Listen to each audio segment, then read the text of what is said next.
Welcome back to Joe Stunner Boxing. No, I'm not impersonating Gareth A. Davies again. I'm putting these shades on because the sun and the heat is like streaming through the window and I can't even see what I'm doing. So, I know I could move to another desk, but I'm in my bedroom, so I've only got one desk. Anyway, what am I on about? Let's talk about ruling bodies and how crap they are, namely the WBC and the WBA. Now, I think it's been pretty well covered. The WBC, they make bizarre decisions. I mean, where do we begin with them? A few recent ones off the top of my head. They're going to give a belt out to the winner of Fury versus Ngannou. That, for some reason, that sticks in my mind because it's just so stupid. What else was there? Well, on a more serious note, I mean, I think the idea of banning Dmitry Bivol and other Russian and Belarus fighters from fighting for WBC titles is, to put it mildly, questionable. I know other people have talked about this. G-Man, I think Chris Andre mentioned it as well.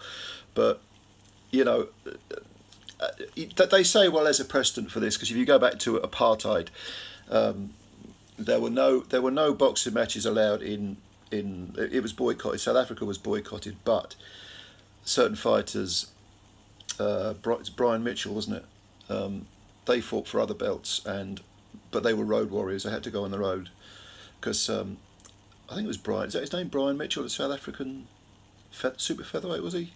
He won two versions of the title, WBA and IBF, if I remember. I'm going back 30 whatever years, but anyway, the point was, the fighters were allowed to.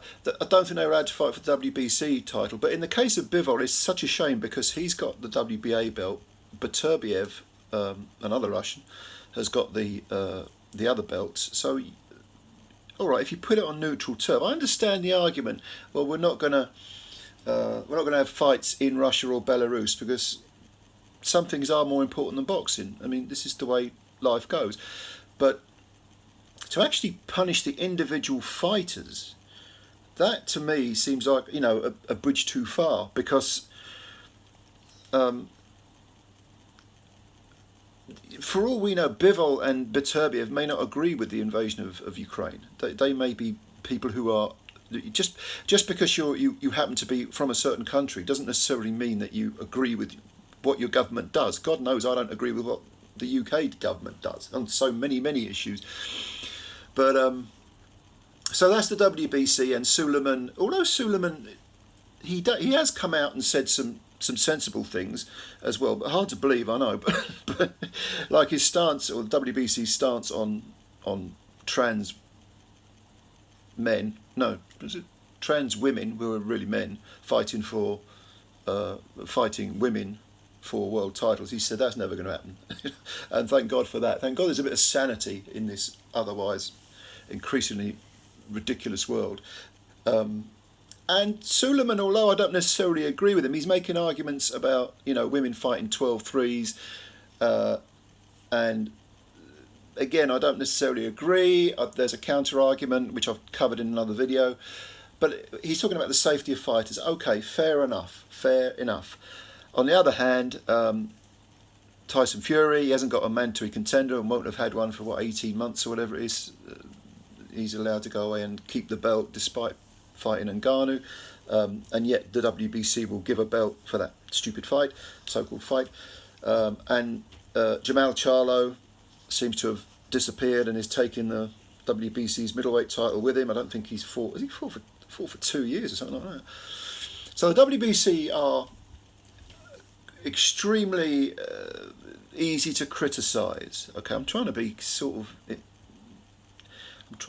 fair here, but they do make some truly stupid decisions, and Sulaiman does frequently talk a load of twaddle, and the contradictions and the hypocrisy sometimes are glaring.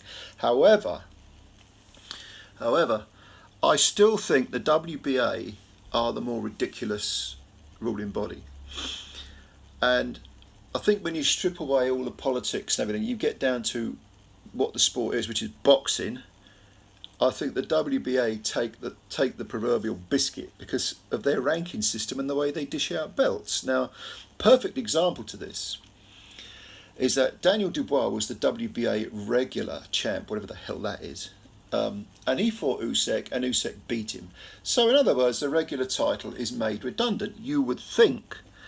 But the WBC, within the last few days, maybe the last week, have stated that the regular title will become, is still active, and that a proposed fight between Manuel Charr, can you believe that? And, even worse than Manuel Charr, Jarrell Miller. Manuel Charr versus Jarrell Miller. Is any boxing fan in the world who is not related to Manuel Charr or Jarrell Miller calling for this fight as a world title? I mean, this is beyond the pale. This is just so preposterous that you just have to wonder what goes through the minds of these people. Oh yeah, that's right, sanctioning fees, money. Okay. Manuel Charr, I can't even remember the last time. Who was it he beat? Wasn't it Lovejoy, that heavyweight, undefeated heavyweight with the fabricated record? That was a year and a half ago, a year and a half ago, 2 years ago, whatever it was. He knocked him out in a couple of rounds. He might have had one fight since then. I'm doing this off memory. But Miller, we all know about. You know, a shameless, multiple drug cheat, caught on more than one occasion. He's done probably even less than Charr to warrant any kind of world title fight, apart from the fact that he's a proven drug cheat. Let's not forget, you know, what's his biggest win since he came back from his far too short ban? Lucas Brown, another guy who popped hot. Lucas Brown, what is Lucas Brown at? 42? Miller has that appalling fight. I mean, I think I saw highlights of it, and it's just the most embarrassing, lumbering, you know, slower than a mudslide fight between two guys who just shouldn't be in anyone's top 10. And eventually Brown got stopped, and that apparently gives Miller an opportunity to fight for this regular title. I mean, this is nonsense. This is absolute bullshit. You know, why are people? Surely no one's going to buy this crap. I mean, I'd be surprised if we stuck it on pay-per-view. Some bright spark stuck it on pay-per-view, because everything is on pay-per-view nowadays. But come on, man. I mean, this. And when you look at their rankings, the WBA. I mean, I think Mark Demore was in the top 15 about 6 months ago. The WBA are truly, they're a garbage organisation, and I'm talking about boxing now, not the politics of the WBC. WBC always seems like a sort of a dictatorship, if you like, whereas the WBA might well be a dictatorship, but Mr. Mendoza is very, or Senor Mendoza is a lot more in the background. He's more Carlo Gambino than John Gotti, if you know what I mean. Yeah. So anyway, what do you think? What do you think is the worst ruling body, the WBA or the WBC? I'm going for the WBA, even though I have a low opinion of the WBC. However, let's not forget the IBF. The IBF and WBO I don't think are that bad. I wouldn't say they're good. Even the IBO, which no one really recognises, at least they're slightly more honest. They say, well, our champions can fight anyone. They're not pretending that they're actually contenders. They're saying, yeah, they could make that fight so they can have it for the title. But what do you think, WBC or WBA? Let me know which ruling body you think is the crappiest. And, yeah, I'll answer your comments.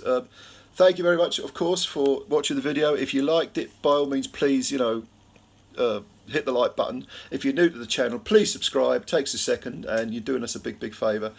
Yeah, looking forward to reading your comments, and I'll speak to you soon. Bye for now.